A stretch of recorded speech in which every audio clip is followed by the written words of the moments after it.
Good morning and welcome to Mechwarrior. I want to do a review of a mech I've had for a really long time. This was probably the first loyalty mech I got. I think I got this about 8 years ago. And this is the Stalker 3 and what is that? FB. And you can tell it's the loyalty because it has the L in there. And this is for the most part the paint coloring it comes with. I added the black dots to it for spots that I wanted to kind of break up the target with. And this is the original paint scheme that otherwise that it comes with. And I really like this. I especially love it. It's similar to the way the ambush comes. But the Cataphract, a few other mechs, Hellbringer had this as well. And it's just a really interesting paint scheme. And I've tried so many different reiterations of this mech. I even tried to get rid of this mech at one time or another. And then eventually I came to love it. And this mech is just really good at dealing lots of damage as long as you play it right. And this is how I play it. I got this design from another player, and she runs all 6 large lasers. And I've actually had very good success with running 4 ER large lasers and 2 regular large lasers. And I cycle these left and right side. And this mech also has Guardian ECM.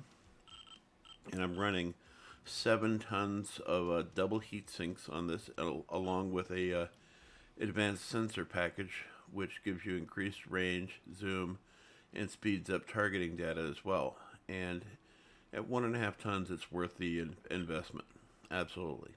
As you can see, I've got extra tonnage. I'm not using it, and I actually do fairly well with this mech, even with the amount of armor I have in the rear. As long as you're aware of your rear, you can put more of the armor in the front where you're going to use it the most. And I really like the way this is set up. By the way, I'm running a light engine on this.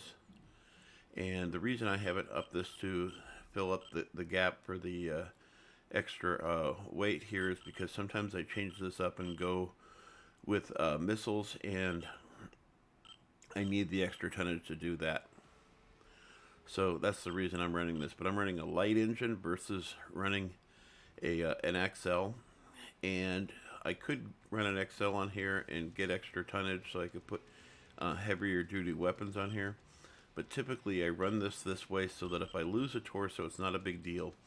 When I drive this mech and a few other mechs, I treat it as though I have an XL motor. So I'm hypercritical of keeping my torsos.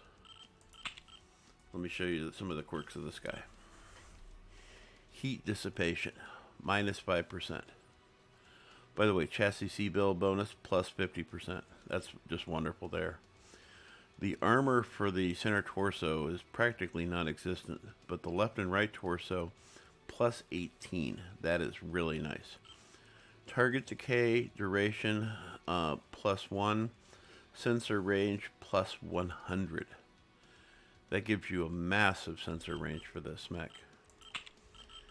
And as you can see, I'm sitting with a firepower of 54, speed of 56, which is not terrible for a Stalker, and heat management of 1.29, which is actually pretty good considering I'm running 6 large lasers. Let me show you the skills.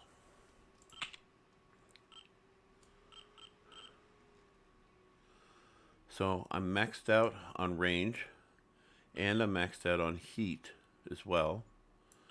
I'm running laser duration to reduce the amount of time. I'm maxed out on armor, reinforced casing, and skeletal density. I'm also running 2 for overheat damage because it does get a little bit toasty. I would have liked to have been able to add some kinetic speed and increase the speed, but I needed it in other places. As this is a mech that tanks a lot, having the reinforced casing really does make a difference on this build, and I use it quite often. Cool run and heat containment, I just consider that more armor. seismic sensor, and of course it says ECM, so that's a given. Advanced zoom is really useful. It's great at getting extra damage downrange when the target is at great distance.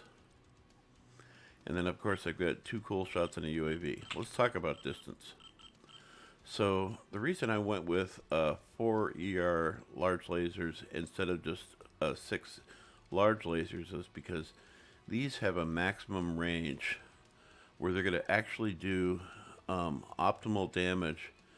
It's 480 plus 72, so that's 552. So at 552, this is going to do maximum damage. Now it says it'll do 960 damage at maximum range, but you can see that's not very much damage. It's like next to nothing. Because remember, this is starting out at 9, so it's closer to 1 damage at maximum range, and then you add the 144 on top of that. That does give you some range.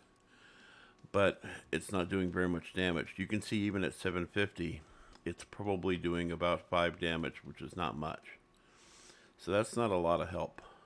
Now if you go over to the ER large lasers, these ones have a best optical range of 851. So at 851, these are delivering 9 damage out on output. Even at 1125, it's doing approximately, with the skill up, at 1125, it's probably doing about 5 to 6 damage. So that's not too bad either.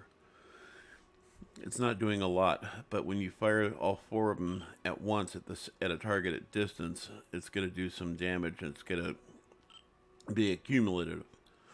Ultimately, of course, you want to fire these at your best ranges. Now, there is a trade-off. The heat management is 7.5 on these, and it's reduced a little bit to 6.4 and some change. 6.4 and some change there. And obviously the large lasers don't do nearly as much heat. So these are 6.5, so technically these are 5.5. But, so you have to figure out if it's a good trade for you or not. Some people prefer to just run the large lasers altogether. And the reason for that is because you're probably going to spend most of your time doing tanking damage. You know, just going toe-to-toe with somebody and doing alpha strikes. And if you have 6 large lasers on this mech with 7 tons of double heat sinks, you can fire all 6 weapons. It's going to be toasty. You're only going to be able to do it once, but it's going to work. You're going to be able to do it, and then you're going to have to cycle your weapons from then on. But doing an alpha strike on that is an absolute possibility. Doing an alpha strike on this build is not a possibility. So what I typically do is I keep these as reserve weapons. And I'll show you. So I keep the large lasers on the center torsos, or the left and right torsos, as a backup weapon. And I primarily fire my large lasers, which you can see have really good placement.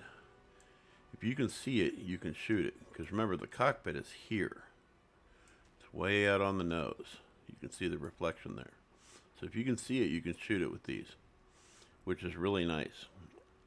But these ones are way down here on either side, so you're not going to be able to you have to use these when you're at point blank range or when they're directly in front of you. And that's how I use these.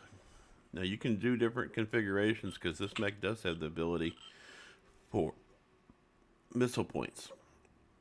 And another popular build on this is to run 6 medium pulse lasers and then a pair of MRM-30s. And that is also a really hot build, but it also does dish a lot of damage. I have run LRM-20s on this before, and I've had mixed success. The problem is 40 damage with LRM-20s is not a lot of damage, and it is, you know, relatively, but it produces a tremendous amount of heat, and it's very dependent on being able to get the target on target. Anyway, this is my review of this mech. Let me know what kind of builds you run on this. This thing is a lot of fun. It's a great design, and it's tanky as hell. It is got a huge profile from the side. I don't think there's that many mechs that are as big as this profile on the side. But it's pretty good on the front, and it's got great hitboxes from the straight on. People, you'll lose a torso if you have a light on here, light engine, and people will still be shooting at it, but it's doing almost no damage once you lose an arm. The side torsos on this, the hitboxes are wonderful on this mech. Now, anyways, don't forget to like and subscribe, and I hope you enjoy my channel. I like how it's got these little rails on the roof here, like it's a luggage rack. I totally love that.